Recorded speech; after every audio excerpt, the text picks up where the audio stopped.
ಮಕ್ಕಳ ಫೀಸ್ ಕಟ್ಟಲು ಹಣದ ತೊಂದರೆಯೇ? ಈ 5 ಸರ್ಕಾರಿ ಯೋಜನೆಗಳ ಸಂಪೂರ್ಣ ಮಾಹಿತಿ ಇಲ್ಲಿದೆ. ನಮಸ್ಕಾರ, ನಾನು ಅಶ್ವಿನಿ.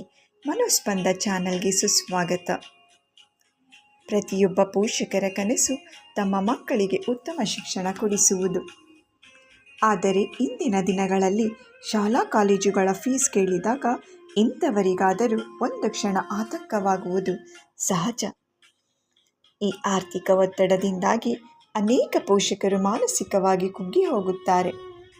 ಆದರೆ ಕರ್ನಾಟಕ ಸರ್ಕಾರವು ವಿದ್ಯಾರ್ಥಿಗಳ ಶಿಕ್ಷಣಕ್ಕೆ ಅಡ್ಡಿಯಾಗದಂತೆ ಹಲವು ಸ್ಕಾಲರ್ಶಿಪ್ಗಳನ್ನು ನೀಡುತ್ತಿದೆ.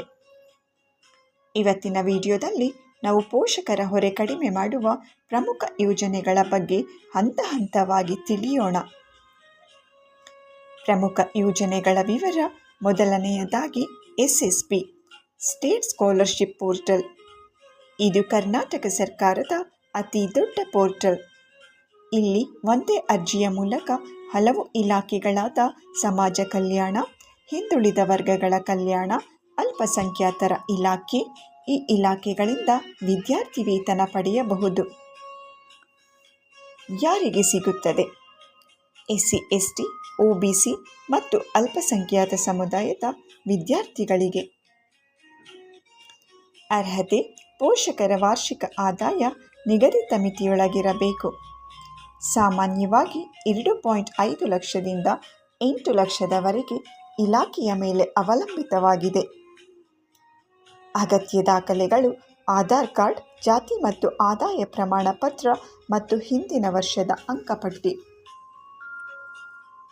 ಎರಡನೆಯದಾಗಿ ವಿದ್ಯಾಸಿರಿ ಯೋಜನೆ.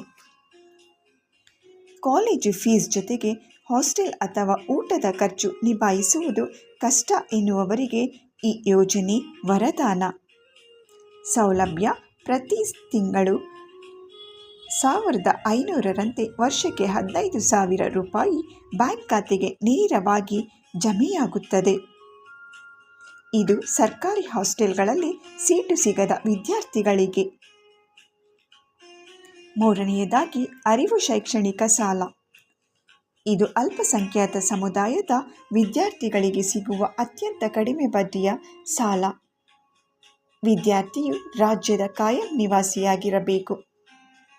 ವಿಶೇಷತೆ: ಮೆಡಿಕಲ್, ಇಂಜಿನಿಯರಿಂಗ್ ಅಂತಹ ವೃತ್ತಿಪರ ಕೋರ್ಸ್ಗಳಿಗೆ ವರ್ಷಕ್ಕೆ 50,000ದಿಂದ 5 ಲಕ್ಷದವರೆಗೆ ಸಾಲ ಸಿಗುತ್ತದೆ.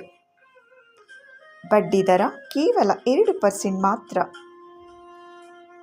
ನಾಲ್ಕನೆಯದಾಗಿ ಕಾರ್ಮಿಕ ಕಲ್ಯಾಣ ಮಂಡಳಿ ಸ್ಕಾಲರ್ಶಿಪ್. ಪೋಷಕರು ಕಾರ್ಮಿಕರಾಗಿದ್ದಾರೆ ಅಥವಾ ಲೇಬರ್ ಕಾರ್ಡ್ ಹೊಂದಿದ್ದರೆ ಅವರ ಮಕ್ಕಳಿಗೆ ಪ್ರಾಥಮಿಕ ಶಾಖೆಯಿಂದ ಹಿಡಿದು ಸ್ನಾತಕೋತ್ತರ ಪದವಿವರೆಗೆ ಪ್ರತ್ಯೇಕ ಸ್ಕಾಲರ್ಶಿಪ್ ಸಿಗುತ್ತದೆ. ಐದನೆಯದಾಗಿ ರೈತ ವಿದ್ಯಾನಿಧಿ ಯೋಜನೆ. ರೈತರ ಮಕ್ಕಳು ಉನ್ನತ ಶಿಕ್ಷಣದಿಂದ ವಂಚಿತರಾಗಬಾರದು ಎಂದು ಸರ್ಕಾರವು ಪದವಿ ಮತ್ತು ಅದಕ್ಕಿಂತ ಹೆಚ್ಚಿನ ಓದಿಗೆ ನೇರವಾಗಿ ಹಣಕಾಸಿನ ನೆರವು ನೀಡುತ್ತದೆ.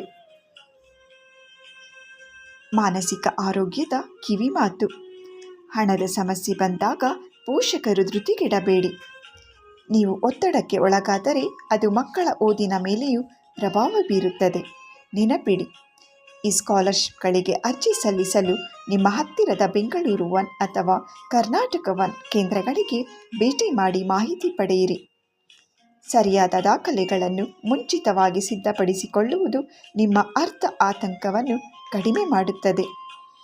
ವಿಡಿಯೋವನ್ನು ಪ್ರತಿಯೊಬ್ಬ ಪೋಷಕರಿಗೂ ತಲುಪಿಸಿ. ಯಾರೋ ಒಬ್ಬರಿಗೆ ಇದರಿಂದ ಸಹಾಯವಾಗಬಹುದು. ಉಪಯುಕ್ತ ಮಾಹಿತಿಗಾಗಿ ಮನೋಸ್ಪಂದ ಬೈ ಅಶ್ವಿನಿ ಚಾನಲನ್ನು ಸಬ್ಸ್ಕ್ರೈಬ್ ಮಾಡಿ. ಧನ್ಯವಾದಗಳು.